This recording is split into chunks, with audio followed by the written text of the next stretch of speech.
আসসালামু আলাইকুম। আশা করি সবাই ভালো আছেন। তো আমরা jQuery পার্ট 12 অলরেডি কমপ্লিট করে ফেলেছি। ওকে, সো আমরা পার্ট 12 কমপ্লিট করার পর আমরা জাভাস্ক্রিপ্টের একটা টিউটোরিয়াল করেছি। এটা হচ্ছে আপনার জাস্ট একটা বোনাস টিউটোরিয়াল, এটা কোনো পার্টের মধ্যে নেই, jQuery পার্টের মধ্যে নাই। তো সেখানে আমরা শিখেছিলাম যে একটা লাইট অফ এখন হচ্ছে অফ অবস্থায় আছে। তো আমরা যখন একটা লাইটে ক্লিক করব তখন এই লাইটটা কি হবে, অন হয়ে যাবে। ঠিক আছে, তো এটা আমরা শিখেছিলাম। এবং আমরা পার্ট, যদি আমি ভুল না করি, আমরা পার্ট 12 আমরা শিখেছিলাম যখন আমি মাউসটা কোনো একটা কন্টেন্টের মধ্যে এন্টার করব, মানে প্রবেশ করাবো, তখন একটা ইভেন্ট ঘটবে বা একটা অ্যাকশন হবে, এটা আমরা শিখেছিলাম। এবং আমরা 11-এ শিখেছিলাম যখন মাউস এন্টার করব তখন কোনো কিছু ঘটবে না, কিন্তু আমি মাউসটা যদি উপরে অথবা নিচে সরিয়ে ফেলি তখন আমার টেক্সটের কালারটা চেঞ্জ হয়ে যাবে। তো এগুলো ছিল jQueryর 11 এবং 12 আমি শিখিয়েছিলাম। তো যারা 11 এবং 12 মিস করেছেন, আমি রিকোয়েস্ট করবো আপনারা আমার প্লে লিস্টে এসে 11 এবং 12 এই দুইটা টিউটোরিয়াল দেখে নেবেন। এবং যদি কারো ইচ্ছা হয় তাহলে আপনারা জাভাস্ক্রিপ্টের যে লাইট অন এবং অফের কাজ আমি করেছি সেটা আপনারাও দেখতে পারেন। এবং আমার চ্যানেলটি যদি নতুন হয়ে থাকেন, আমি রিকোয়েস্ট করবো আমার চ্যানেলটাকে সাবস্ক্রাইব করে দিবেন। এবং সাথে সাথে বেল আইকনে কি করবেন, আপনারা ক্লিক করে দিবেন, যাতে আমি যখনই নতুন কোনো টিউটোরিয়াল আপলোড করব সাথে সাথে যাতে আপনারা পেয়ে যান। ওকে, সো এই দুইটা জিনিস আমি রিকোয়েস্ট করে রাখবো। তো আমরা আজকের টিউটোরিয়ালে বেশি কিছু করব না, আমরা যেহেতু দুইটা জিনিস করে ফেলেছি। সাপোজ 12 এবং 13 এই দুইটা, সরি, আমরা হচ্ছে 11 এবং 12 এই দুইটার কাজ করেছি ইন্ডিভিজুয়াল। ওকে, সো আমি লাস্ট টিউটোরিয়ালে বলেছিলাম যে আপনারা দুইটা একসাথে করবেন। তো আমি জানি না কেউ করতে পেরেছেন কিনা, অথবা সেপারেটলিও আমি করতে বলেছিলাম। তো আজকে হচ্ছে আমরা দুইটা একসাথে কিভাবে করা যায়, এই দুইটা একসাথে কিভাবে করতে হয় সেটা হচ্ছে আমরা শিখবো। আমাদের কোড করাই আছে, আমরা হচ্ছে জাস্ট ইভেন্টটা চেঞ্জ করে দেব। তো এটা ছিল আমাদের মাউস এন্টারের একটা কাজ ছিল, রাইট? মাউস যখন এন্টার করবে তখন হচ্ছে ব্যাকগ্রাউন্ড কালারটা পিঙ্ক হয়ে যাবে। তো আমরা কি করব, এটা হচ্ছে আপনার, এই ব্লকটা হচ্ছে আমার মাউস এন্টারের ব্লক। তো আমি কি করব, এই পুরো ব্লকটাকে কপি করে আমি নিচে চলে আসবো এবং এখানে পেস্ট করে দিব।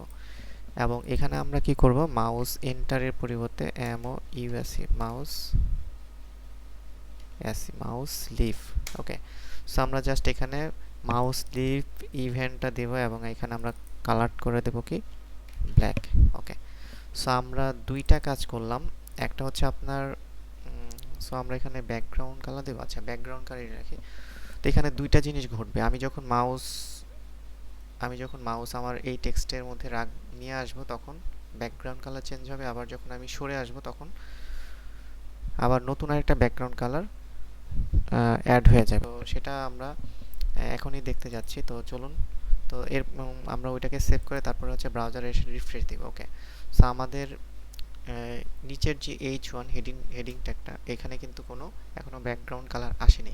তা আমি যদি আমার মাউসটাকে এখানে নিয়ে যাই তখন দেখতে পাচ্ছি আমার, মানে হচ্ছে আমি যখন মাউসটাকে এন্টার করাচ্ছি তখন আমার ব্যাকগ্রাউন্ড কালার পিঙ্ক হয়ে যাচ্ছে, যেটা আগেই করা ছিল, রাইট?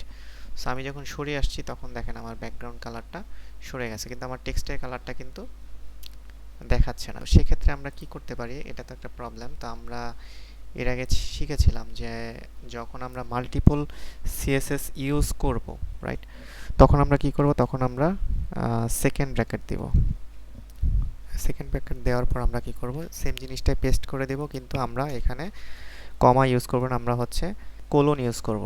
এবং শেষে হচ্ছে আমরা কি করব, কমা ইউজ করব। এবং তারপর নিচে চলে আসবো, ডাবল কোটেশন, এখানে হচ্ছে তারপর কোলন, ডাবল কোটেশন। তো আমরা হচ্ছে প্রথমটায় দিব হচ্ছে, আমরা কি দিব, আমরা হচ্ছে অ্যাট্রিবিউট। সো কি অ্যাট্রিবিউট দিব, কালার অ্যাট্রিবিউট হবে আমাদের কালার, আর কালারটা কি হবে, হোয়াইট। কালারটা হবে হোয়াইট। তো আমরা যখন মাল্টিপল সিএসএস ইউজ করব তখন আমরা এভাবে ইউজ করব, সেকেন্ড ব্র্যাকেট, একটা সেকেন্ড ব্র্যাকেটের ভিতরে হচ্ছে আমরা মাল্টিপল সিএসএস ইউজ করব। আর যদি একটা মাত্র সিএসএস আমরা ইউজ করি সেক্ষেত্রে আমরা শুধুমাত্র সিঙ্গেল, কি বলে এটাকে, আপনার ফার্স্ট ব্র্যাকেটের ভিতরেই আমরা যদি সিঙ্গেল সিএসএসটা রাখি কোনো প্রবলেম হবে না, কিন্তু আমরা যদি মাল্টিপল সিএসএস ইউজ করতে চাই সেক্ষেত্রে আমাদের অবশ্যই সেকেন্ড ব্র্যাকেট দিয়ে তারপর হচ্ছে এভাবে লিখতে হবে।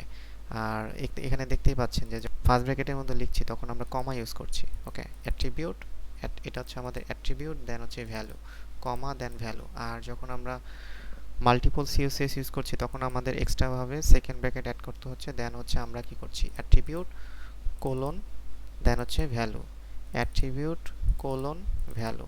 এটাকে আমরা সেভ করে দিলাম। সেভ করার পর আমি যদি ব্রাউজারে আসি এবং একটা রিফ্রেশ দেই তাহলে দেখতে পাচ্ছি যে এটা আগে চলে আসছে। তো আমি যখন মাউসটাকে এন্টার করাচ্ছি তখন আমার ব্যাকগ্রাউন্ডটা পিঙ্ক দেখাচ্ছে, এবং মাউসটা যখন লিপ করাচ্ছি তখন আমার ব্যাকগ্রাউন্ডটা কালো দেখাচ্ছে, এবং টেক্সটের যে কালারটা সেটা আপনার হোয়াইট দেখাচ্ছে, যেটা কিছুক্ষণ আগে আমি অ্যাড করেছিলাম। আবার যখন দিব তখন আমার পিঙ্ক দেখাবে, আবার যখন বের হব আমার কালারটা চেঞ্জ হচ্ছে।